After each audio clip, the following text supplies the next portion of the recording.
Hi.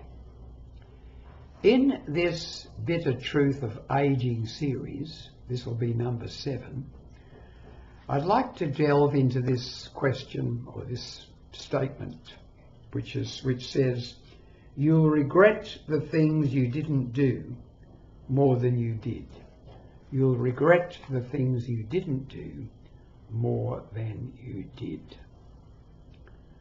Whether that's true or not, I'm not sure.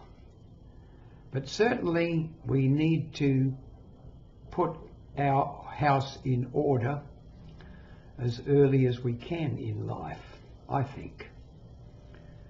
Throughout our life we will do things that we will regret, or we have regretted. We will have made enemies.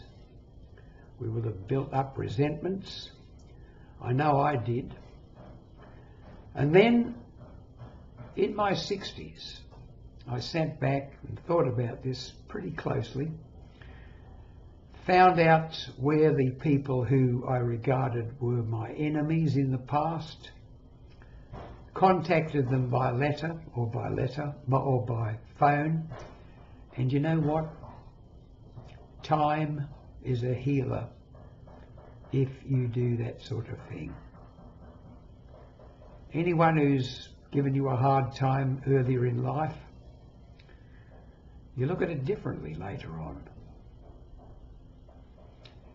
On a more humorous note, I can remember when I was in the Navy, I was terrified of my skipper, my captain, on a little ship. He was about 15 years older than me. I was 20, 21 years of age, and I felt absolutely intimidated by him. Problem was I was a radio operator on that little ship, and also the signalman, but unfortunately the captain could read Morse code and was more adept at doing the things I was supposed to specialise in than I was. So you can imagine he gave me the runaround. Funny thing was, 40 years later, I went along as a guest speaker to a Master Mariners meeting, and who should I see coming up in the lift with me? My old skipper, then in his 80s. We were friends. We were good friends again. All of this intimidation was put out of the way. We were equals in civilian life. But that's one aspect. I think if you've got family and you've become sort of removed from them for some reason or other, or there's family arguments and squabbles, make up. Do it now. Do it while it's easy. Don't wait till you're so old and sick that you can't even phone them. Don't go to your deathbed having people that you don't like anymore. Make up.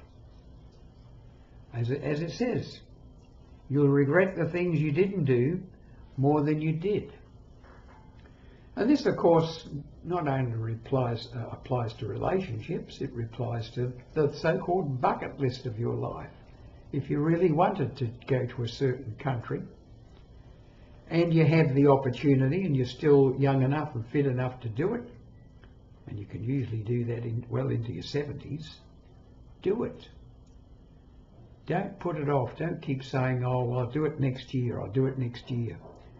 Next year might not arrive for you. So, I'm trying to fill in a bit of time here, I think, on this one. But it is an important message. Don't go to your grave with great regrets, great angst in your hearts. Deal with it now. You know, when you deal with something which is really heavy on you, and you do deal with it, and often it takes great courage. It takes you have to put the ego aside. But after you've done it, after you've made the decision and carried it through, It's as if a great weight has been lifted off you. There's no doubt about it. These things do weigh us down. In some way, they drain our energy. And if you get them out of the way, get them cleared away, as I said, you feel that much lighter for it. You feel that much joyful for it. Contented and happy with yourself. And isn't that how we all want to be? Contented and happy with ourselves.